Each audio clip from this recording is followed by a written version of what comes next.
Mr. Laforte, it is evident from my client's demeanor and the straightforward way she testified today that she is a genuine and hard-working woman. Mrs. Lockley has suffered from depression for many years. Due to a combination of unfortunate events in 2004 and 2012, and also in part due to her depression, Mrs. Lockley made a couple of errors in judgment that resulted in criminal convictions.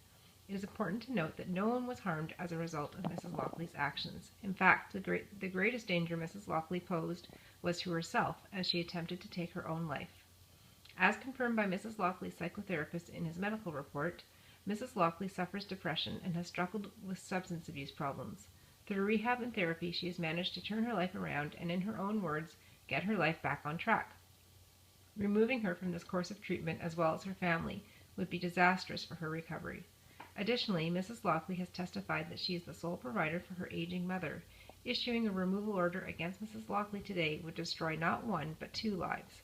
Indeed, without Mrs. Lockley's financial support, her mother will almost certainly have to seek social assistance in order to support herself. Mr. Laforte, I have here a copy of an IAD decision, Casile versus Minister of Public Safety and Emergency Preparedness, from March of 2009. In this case, the appellant had been convicted of the same crime as Mrs. Lockley, possession of a weapon for a dangerous purpose. Like Mrs. Lockley, Mr. Casile also struggled with depression and substance abuse issues. After an admissibility hearing, he was issued a deportation order which he appealed. At the appeal, the IAD stayed the deportation order. The panel found that while the crime was serious in nature, the appellant should nevertheless be given the opportunity to remain in Canada and undergo treatment.